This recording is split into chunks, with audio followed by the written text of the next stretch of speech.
Shalom everyone, lesson 11, verb Qal Imperfect. Qal Imperfect, as we shall see later, is just like, but not exactly the same, the future tense. So how do we form the Qal Imperfect? The base form of the Qal Imperfect is this form, ketol. Okay? You have the three consonants there, but notice the vowel, ketol. For the perfect or the past tense, we said katal, aa. But for the imperfect, it is eo, shewa, and o as the base form, meaning the simplest form. The particular forms are made by adding prefixes, the prefixes and suffixes to this base. The prefixes and suffixes are indicated by the color here, blue. You will not have that in your photocopied text, but you have it here. Let's then read. I'll read this with the suffixes and prefixes. Yiktol, meaning he will kill. Tiktol, she will kill. Tiktol, you, masculine singular, kill.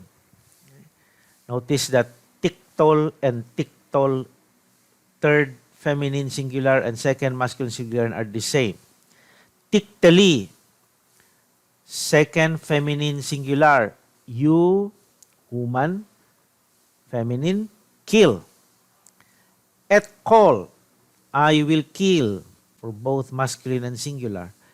Yiktelu, they will kill. Tiktolna, they will kill, feminine, plural. Tiktelu, you will kill, plural. Tiktolna, you will kill, feminine, plural. Notice that the third feminine plural and the second feminine plural, tiktolna, are the same. Niktol, we will kill, first person plural. So, once more, yiktol, they will kill. Tiktol, they will kill, feminine. Tiktol, you will kill, masculine. Tikteli, you will kill, feminine. Et kol, I will kill. Yiktelo, they will kill. Tiktolna, they will kill, feminine. Tiktelu, you will kill, masculine. Tiktolna, you will kill, feminine. Niktol, we will kill. Sorry for the word killing. Maybe you just think that you are killing the virus. Now, there are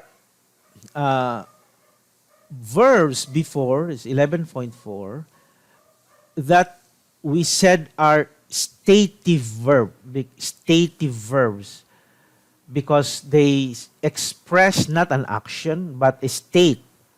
The state of the person, the status, so it's stative. For example, he will be fat, he will be heavy. That will be that's the result of our quarantine. We will be heavy, he will be heavy. Notice is yikbad. Instead of the form ketol or kebod, the sound is is patah, yikbad. In the third person masculine singular. If you have a guttural, like to send in the perfect form, shalach. So you should have, following the ketol base, shaloch. But no, it doesn't like that sound. It prefers the patah, the sound. Yishlach. He will send. Now, let's go to the use of the Qal Imperfect. First, 11.5. The imperfect conjugation is used in a variety of ways. Only two will be introduced at this point. The perfect is past tense or the the perfect tense in English. The imperfect can mean those that is not covered by the perfect tense. So it can be future, it can be present, progressive, imperfect. No? But for the sake of convenience in translating, let's just use the future tense. Okay. So, for example, Yidrosh, he will seek. That's the root is darash.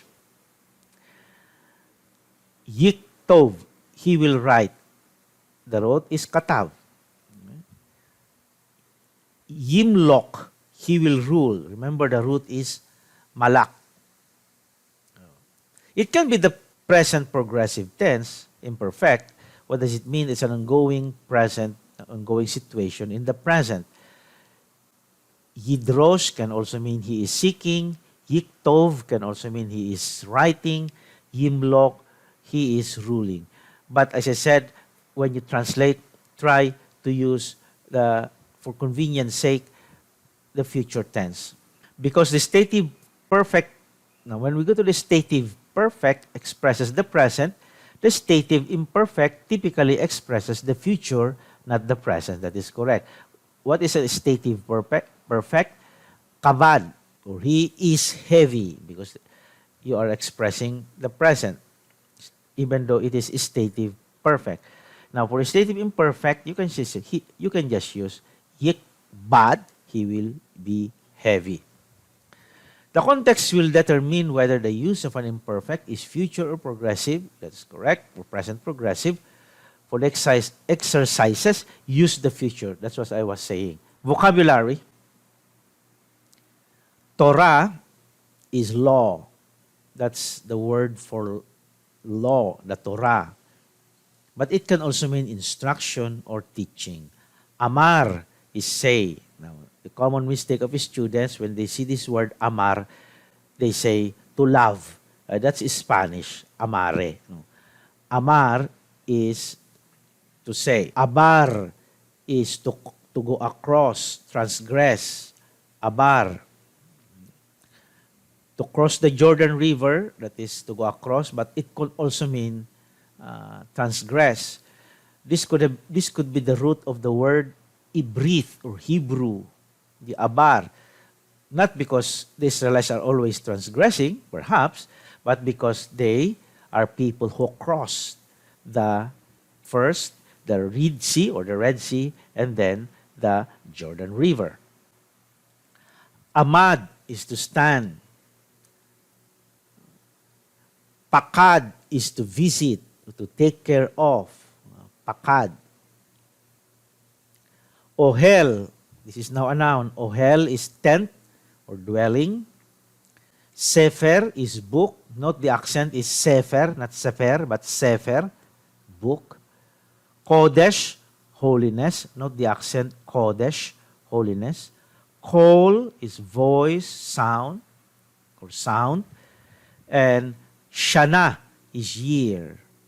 So when they greet each other, Happy New Year, they say Rosh Hashanah, meaning head of the year. You have not studied the word Rosh yet, head, ulo. Translation, but you cover this one first, no? Because this is the answer. What you can do is to read, okay, and then translate without looking up this answer part. Now, let me read. So you will have a guide. Number 1, Yishpot Hanavi et Ha'ir. Number 2, Yishpetu Hanabiim et He'arim. Number 3, Edrosh et Ha'elohim. Number 4, Tishma Debarim. Number 5, Nishma et Hazikanim. Number 5, Yishlach Haish et Hanaar el Hakohen. Number 7, Timlok al Hamalkot Leulam.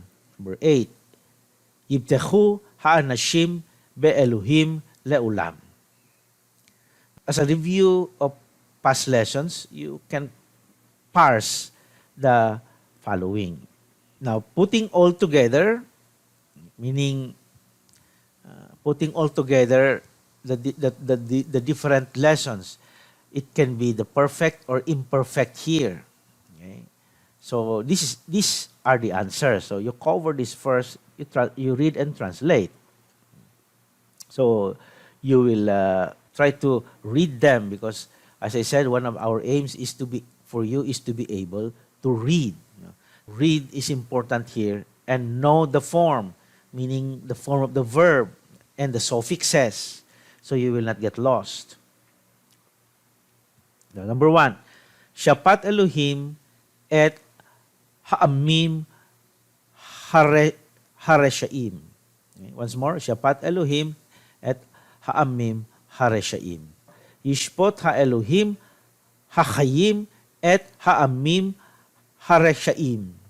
Number 3, okay, Tishlach Ha'em et Habat Im Haben. Number 4, Nizkor et Ha'av Hehacham Leolam. Number 5, Halechu Ha'anashim Ve Hanearim et Hamilchama El Hamilchama Hagedula. Number 6, Yashba Hamishbecha Babayit. Number 7, Tov Hazebach Hatahor Min Hazebach Hatame. Number 8, Yishkebu Hakohanim Ve Hanabiim Lifnei Hamizbeach. So, once you read and translate, parse the verb. Parse the verb so that, for example, what is this? You will have a hard time looking for this in number 8. Number 8, for example, Yishbechu. What is this? So you will only come to know when you know the root. That's why when you parse, you'll be able to examine or identify the root. And you will see that the root is shakab, which means to lie down when you go to the dictionary or our lexicon. And this yider and uder are the suffixes of the future tense or the imperfect tense. Now, reading your Bible, practice reading. This is now lifted from the biblical text, from the Hebrew Bible. Now, from Psalm 146 verse 10. Now, you go to your Bible and then you'll be able to translate this. Yimlok Adonai Leolam. Note that Adonai or Yehva is not to be pronounced. It is, when you see this is the name of God. Just say Adonai, not Yahweh, but Adonai. Although if you notice, Yod, Y-H, W-H, Yod, Hey, Vav, Hey. That's why in some translations today, they just simply use the so-called tetragrammaton. They just use the consonants Y, H, W, H. When you encounter this, just simply say Adonai, not Yahweh, but Adonai. 2, Ve'et harasha yishpot. Number 3, Lo tizbach ladonai. Notice there, ladonai. The la there is the preposition. Okay? Plus the name of God, Adonai. Thank you, and may you be kept away from all harm and evil.